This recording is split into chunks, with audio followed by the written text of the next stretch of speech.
Good afternoon, everyone. My name is Lacey Fontaine. I am the program assistant here at the Charles Lindbergh House and Museum.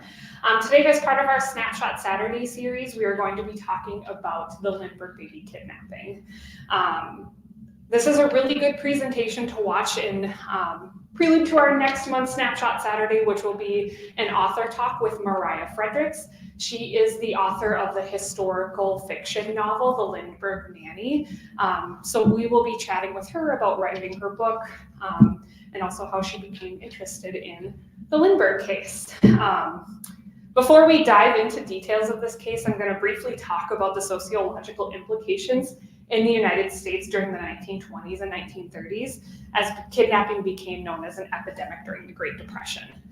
So in 1929, the stock market crash that led to the Great Depression that created a chasm between the rich and the poor that left many Americans desperate for money. So between 1929 and 1933, unemployment in the United States jumped from 3.2% to 24.9%.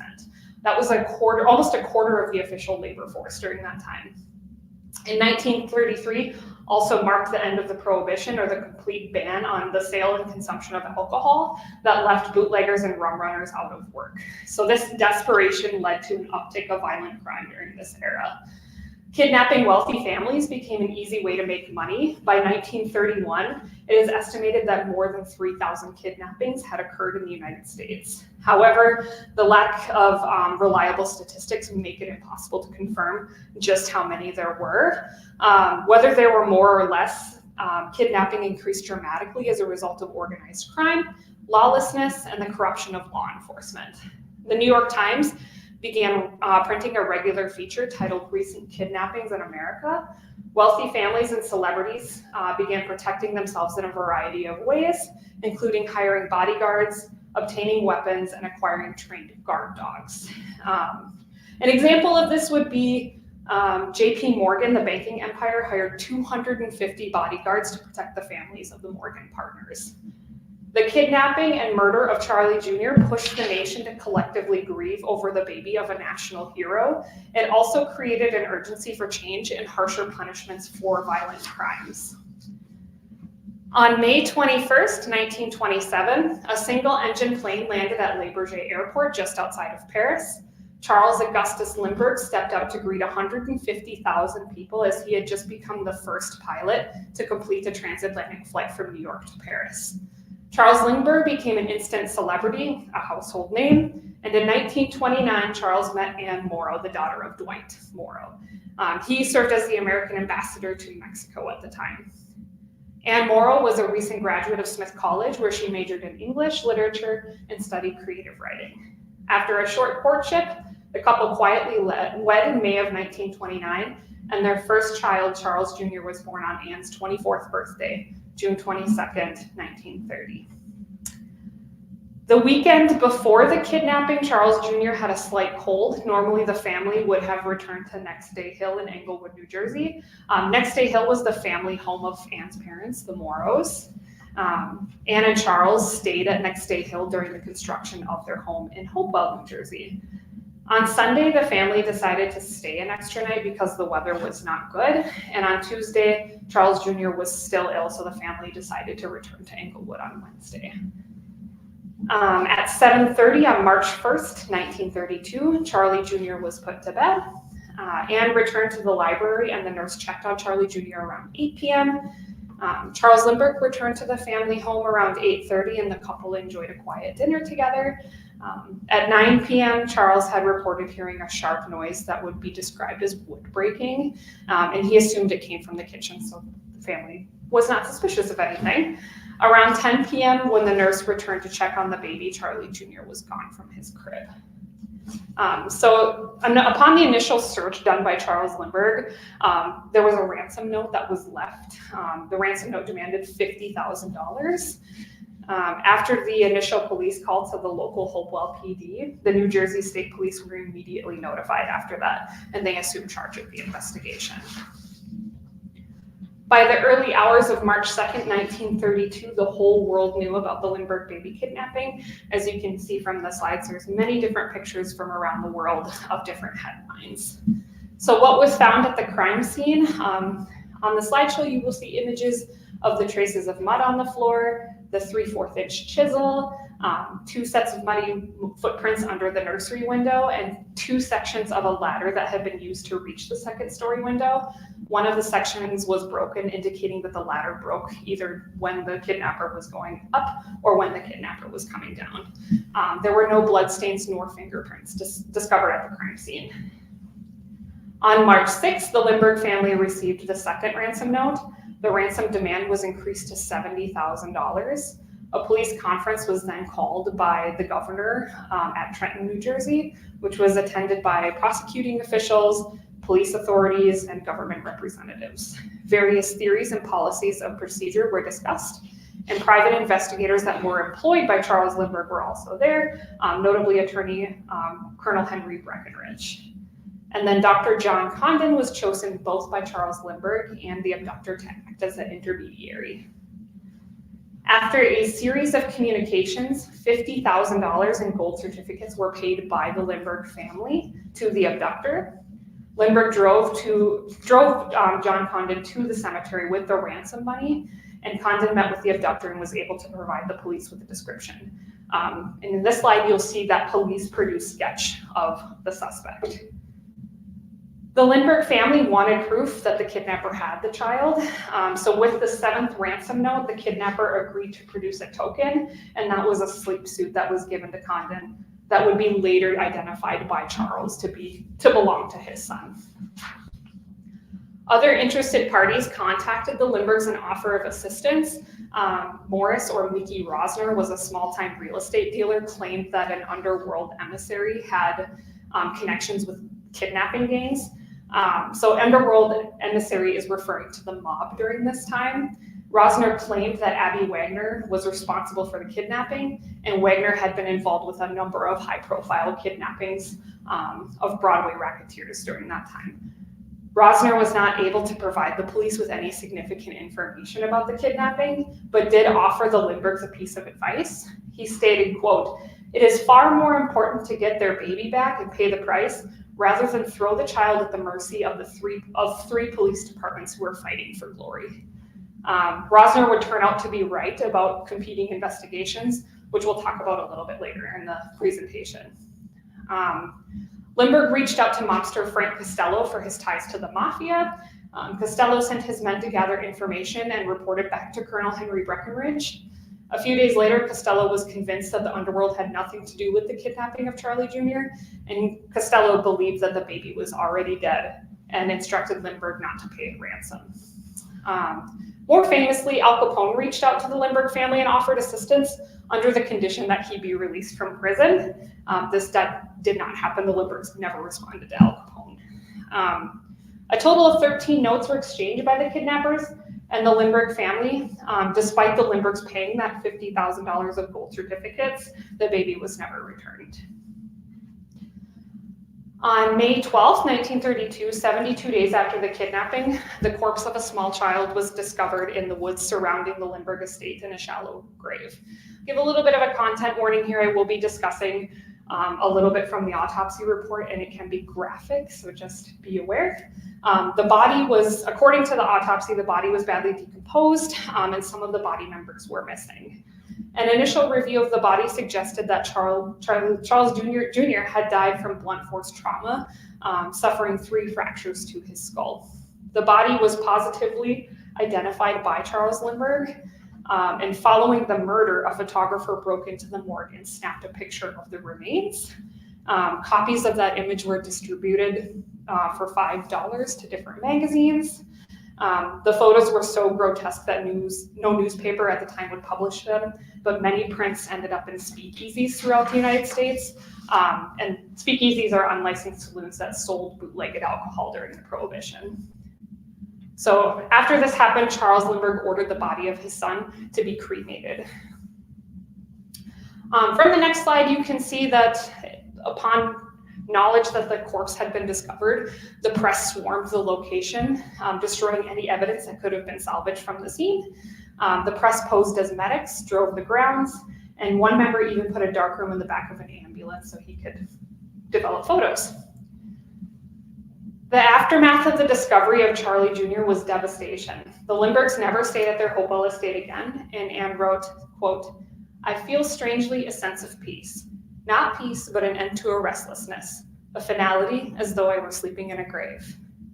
To give you an understanding of how integrated the media was in the whole investigation, the Lindbergh baby was discovered around 3:15 p.m. on May 12th, 1932. By late afternoon, rumors started circulating that within police force and journalist ranks, 5 p.m., Colonel Schwarzkopf, who was with the New Jersey State Police, had summoned reporters to Hopewell to release a press statement about the finding. Instead of waiting for confirmation that the corpse of the child had been found, the Associated Press would have papers on the street at 6:33 p.m. So this was a very instant publication after the body was found.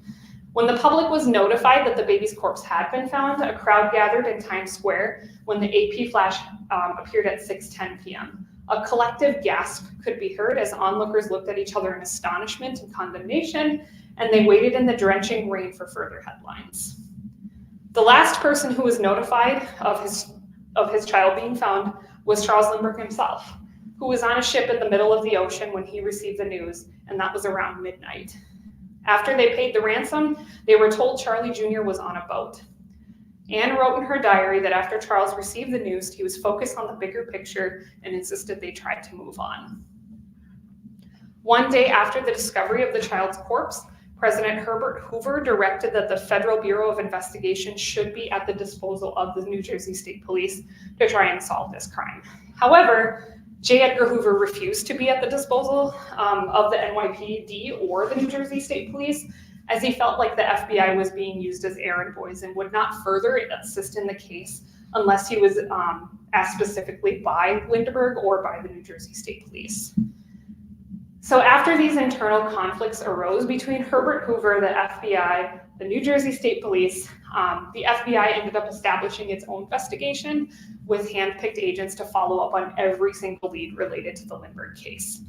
The FBI would not share any information with Lindbergh or the New Jersey State Police. And there was a reason for this. The FBI needed a signature victory over the war against kidnappers. At this time, kidnapping was so highly publicized, and the FBI was heavily scrutinized for not doing anything about it. Since the FBI's establishment in 1908, it had been under constant scrutiny and controversy. And after the economic crash in 1929, the rise of gang violence and kidnappings increased dramatically, and it left many Americans feeling very hopeless. The lead investigator of the New Jersey State Police was Norman Schwarzkopf. He was constantly criticized by the FBI, Hoover, and the media after the discovery of Charlie Jr.'s body. The Brooklyn Daily Eagle wrote that Schwarzkopf, quote, "lacks anything indicating he was qualified to adequately handle the greatest criminal investigation in modern history." Likewise, Senator Emerson Richards of New Jersey threatened to open up a Senate investigation into the actions of the New Jersey State Police because they believed that they mishandled the case so badly. So initially, the police had several suspects. You'll see pictures on your screen. Betty Gow was the child's nurse. Violet Sharp was a friend of Betty Gow, and she also worked in the Englewood estate where the Lindberghs resided. Mr. Oliver Whately and his wife Elise, both servants at the house during the time of the kidnapping. Eventually, all of these suspects were cleared by police. In 1933, Franklin D. Roosevelt was elected president as the United States, and almost immediately suspended the circulation of gold certificates. So if you remember back a little bit earlier in the presentation, gold certificates were used to pay the kidnappers the ransom money by the Lindberghs. This aided the investigation immensely, as banks were instructed to notify the FBI immediately if any gold certificates came to their possession that were matching the serial numbers of the ransom bills. On September 18th, 1934, a tip from a gas station attendant led the police to the arrest of Bruno Richard Halpin. One of the gold certificates with the traceable serial numbers was used by Halpin to purchase 98 cents worth of gas. The gas attendant was very suspicious of the gold certificate, and he wrote down the license plate number and turned it into the bank. Almost immediately, the bank notified the FBI of this. So a little bit of background on Bruno Richard Hauptmann. He was an immigrant from Germany that fought in World War I as a machine gunner. He was wounded during service and returned to commence after the war. Hauptmann attended a trade school for carpentry and machinery, and after World War I, the economy in Germany was wounded and was very scarce. In March of 1918, he stole 300 marks and a silver watch. He then robbed a leather tanner and stole 200 marks and a gold watch and a chain, and then lastly stole food from 2 housewives. He was arrested and convicted of all 3 robberies and sentenced to 5 years in jail. In 1923, he was paroled and arrested again for stealing, and then knowing that police were onto him in November of 1923, he boarded a ship to the United States. Shortly after, he met and married Anna Schofler in October of 1925 and had a child. When the market crashed in October of 1929, Bruno, like so many Americans, were unable to find work. Bruno then told his wife that he had a foolproof plan to make money on the stock market. Hauptmann was arrested by police on September 19, 1934, and brought into police custody for questioning. A search of the Hauptmann's home revealed $19,700 in those gold certificates, all with the trace serial numbers. Hauptmann denied his involvement in the kidnapping. On September 26th, he was charged with extortion, and then days later, on October 8th, he was charged with kidnapping and murder. The trial of Bruno Richard Hauptmann began on January 3rd, 1935 in Flemington, New Jersey. 60,000 people, including reporters, novelists, movie stars, and society matrons flooded the small New Jersey town. The trial lasted 5 weeks, and the case built against him was largely circumstantial. Charles Lindbergh testified that he recognized Hauptmann's voice from the cemetery when he met with him, or when Dr. John Condon met with him and dropped him off. During a police lineup, Condon was called to identify Hauptmann, and Hauptmann was put in a lineup with 4 patrolmen and 9 detectives from both the New York Police Department and the New Jersey Police Department. Instead of jailed prisoners like normal, Special Agent Leon Thoreau of the FBI recalled, quote, Hauptmann looking like a midget who wandered into a Turkish bath next to the clean-shaven, 6-foot, bright-eyed police officers. Condon could not positively identify Hauptmann in the lineup, but a few days later, Condon changed his story and said that Hauptmann was the man he met in the cemetery. During his testimony, Condon did identify Hauptmann as the man that he met with in the cemetery. Dr. Condon's phone number and address were found scrawled on the doorframe inside of a closet in Hauptmann's home. Handwriting analysis was done after an initial interview with Hauptmann. The handwriting specialist declared that he had a number of mental reservations that Hauptmann was the author. However, by the time of the trial, he identified Hauptmann as the writer, after he examined the handwriting more thoroughly and with many different samples. Norman Schwarzkopf of the New Jersey Police Department had previously hired expert Arthur Kohler of the United States Forest Service to examine the wood on the ladder found at the crime scene. For 2 years, Kohler disassembled the ladder and identified the types of wood used and examined the tool marks on the ladder. He also looked at the pattern made by nail holes, for it appeared that likely some wood had been used before in indoor construction. So Kohler made trips both to the Lindbergh and the Hauptmann estates to do his comparisons, and also made trips to factories to trace some of that wood. From this report, the police were able to determine that the wood from rail 16 on the ladder matched the wood used in flooring in Hauptmann's own attic. Tool marks on the ladder matched tools owned by Hauptmann. Hauptmann was defended by Edward J. Riley, a 52-year-old well-known defense attorney dubbed the Bull of Brooklyn. Riley boasted that he had represented more than 2,000 defendants and claimed that he had acquitted majority of them. In the case of Hauptmann, though his defense was very weak, Riley maintained that his client was innocent and blamed the crime on Isidore Fish. Hauptmann and Fish were business partners in the fur business, but Fish returned to Germany in 1933. Hauptmann claimed that before he left, he stored some of his belongings at his home, including the money that was found during the police search of Hauptmann's house. Fish died of tuberculosis in Germany in 1934. The defense attempted to counter the handwriting analysis with John M. Trenley of East St. Louis. Trenley was known as an imitator who imitated other people's handwritings and tried to trick handwriting experts. Trenley also compared ransom notes to Hauptmann's writing and declared that Hauptmann had not been the author of any of them. The defense also objected to the testimony of wood expert Arthur Kohler, the head of the Department of U.S. Agriculture, by stating there is no such animal known among men as an expert on wood. The objection was overruled and the testimony of Kohler was the final evidence needed to convict Hauptmann. Reportedly, after the failed testimony, Hauptmann asked his defense counsel, quote, "Where are you getting these witnesses? They are killing me." The other thing that worked really heavily against Hauptmann's case was the press. 200 journalists crowded the courtroom where they would film portions of the trial.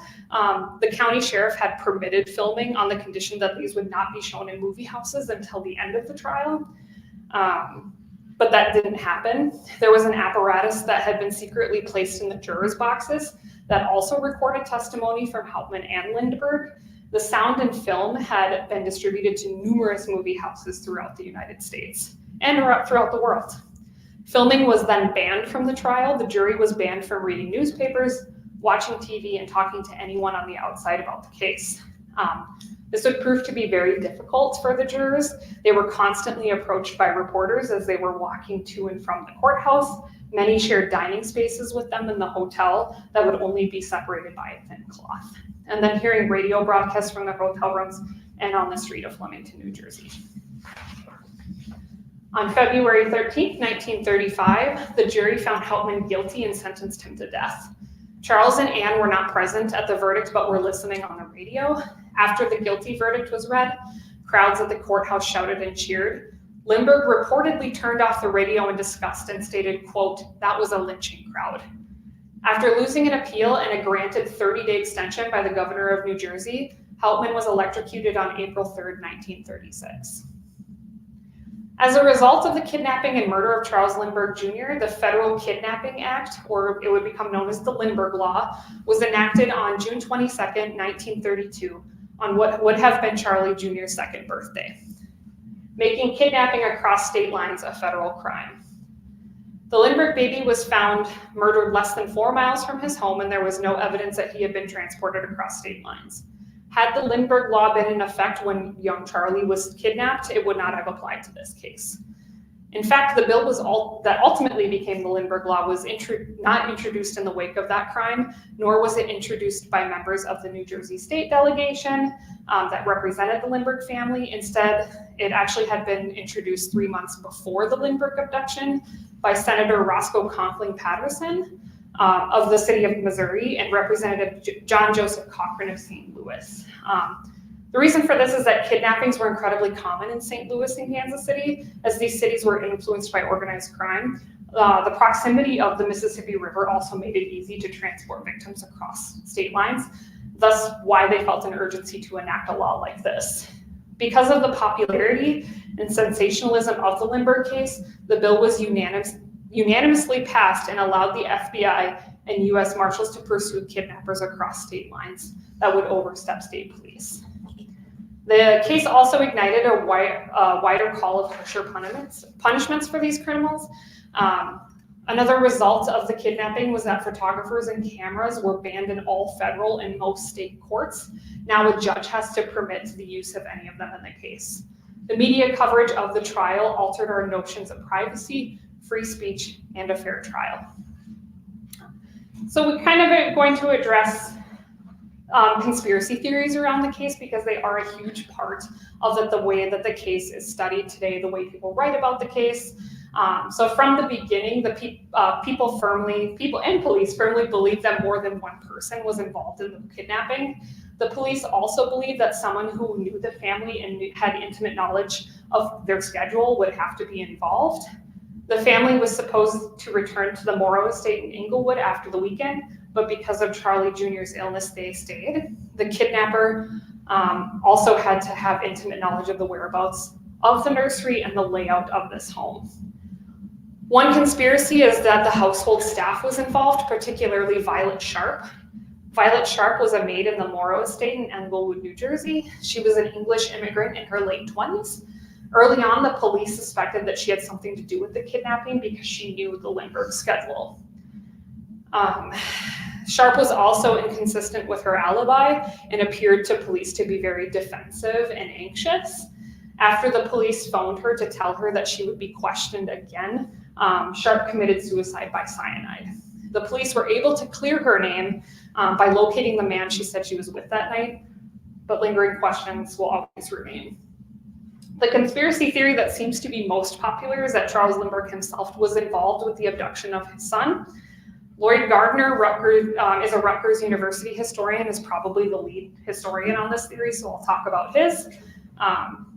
State police suggested since this kidnap had to have been committed by a group, or that's what they thought, and someone from the inside had helped, which is why vigorous interrogations of the household staff were conducted. Charles Lindbergh had a fascination with social Darwinism and eugenics. Lindbergh adhered to the racial superiority of Northern Europeans, particularly Germans and Scandinavians. According to Gardner, his desire to spread his healthy genes and his belief in eugenics reflected in his secret affairs with 3 German women in the 1950s that produced 7 children besides the 6 he had with his wife. There's pretty good evidence to suggest that Charlie Jr. dealt with health issues. The health and physical conditions were largely downplayed and hidden from the public and law enforcement by Lindbergh and by Charlie Jr.'s physician. Charlie Jr. appeared to be afflicted with rickets disease, which is caused by a severe vitamin D and calcium deficiency. Children with rickets are often bow-legged. They have delayed motor and physical developments and muscle weakness. Charlie Jr. was noted to be bow-legged. He had hammer toes on his left foot, a large cranium, and at that time, rickets is treated with aggressive vitamin therapy and a strict diet, and sometimes it can be treated with surgery. According to Gardner, Charles Lindbergh's behavior during the investigation also warrants questioning. The aviator took charge of the investigation by isolating household staff for anybody who may have had knowledge of his son's medical conditions from questioning by authorities, including J. Edgar Hoover of the FBI. Following a cursory autopsy, Charles demanded the body to be cremated before any further autopsies could be performed. That would have eliminated critical evidence. Gardner also throws into question the whereabouts of Lindbergh the night of the kidnapping. Lindbergh inadvertently missed a public speaking engagement in New York City and instead returned to the estate that night. It is important to note that these are just theories. They currently don't have enough evidence to reopen the Lindbergh investigation.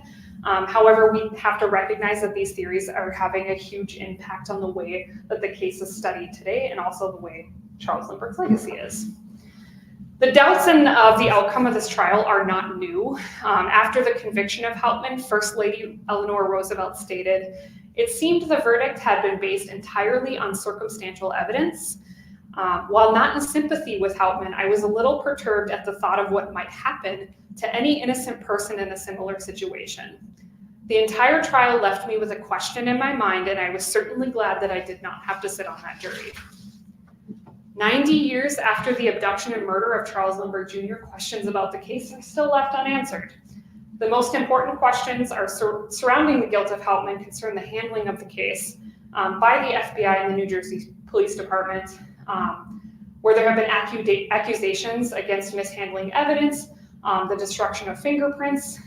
Special Agent Leon Thoreau also reported that Hauptmann had been beaten while in police custody. Lastly, the credibility of Lindbergh and Dr. Condon as witnesses with the intense testimony of Kohler has baffled anyone who studied the case in the last 90 years. So that is all about the Lindbergh kidnapping. If you have any questions, please post them now so I can answer them.